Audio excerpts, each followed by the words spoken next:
Hello, my name's Andrew, and today I'm going to show you how to use ChatGPT on the MUDITA Compact. So I made a video specifically about how to sideload apps with this minimalist phone, and it's really nice, but it doesn't work for ChatGPT because it requires Google services to sign in. And some people have told me that you can do this workaround where you can install some app that sort of acts as like a fake Google services login sort of thing, but I actually found that there's an easier way. You can just install a web browser. Like I have DuckDuckGo right here. And then if I open that up, I'm basically just going to chatgpt.com. And then from there, you can actually just log in online by putting your Google password in and whatever, but I don't really find it necessary. I mostly use it for just asking questions once in a while. And I find it useful to have AI like this on a minimal phone because there are some questions that would force me to have to go to a computer in order to look them up. For example, I switched to writing by hand recently for the sci-fi book that I'm working on.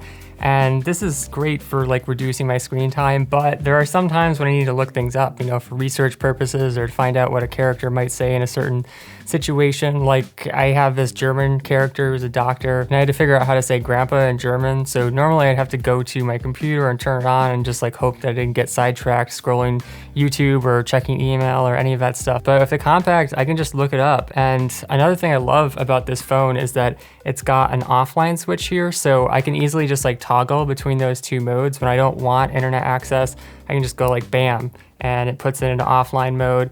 And then when I want to access ChatGPT again, I just like flip it back on. Sometimes you have to refresh the web page because the connection is broken, but otherwise it works really well. And I like having those little bits of friction, you know, because it prevents you from just automatically looking something up. Like you can just use your imagination. And it's pretty fast, but it's a little bit slower than a desktop. And I like that as well. Like I'll just look something up right now. I'll type best minimalist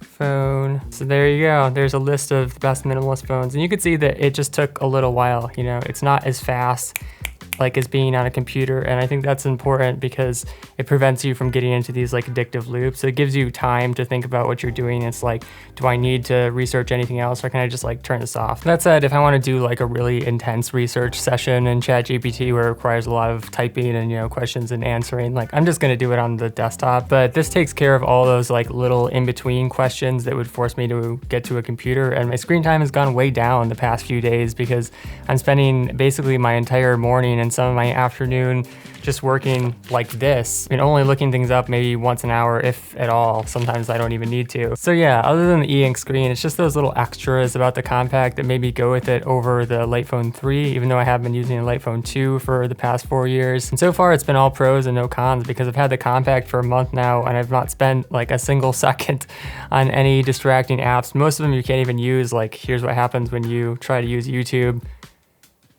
Just quits out. And yeah, like a lot of people have been asking me, do I pick the Compact up more than the Light Phone 2? Like, is that sort of defeating the purpose? And the answer is no. You know, I said in my recent review that I was probably picking this up about 75%, whereas picking up the Light Phone 3 when I was testing it, maybe only 25% of the time.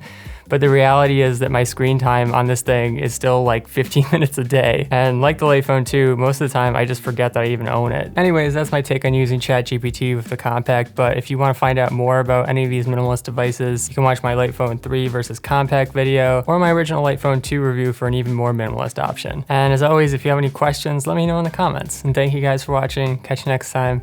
Peace.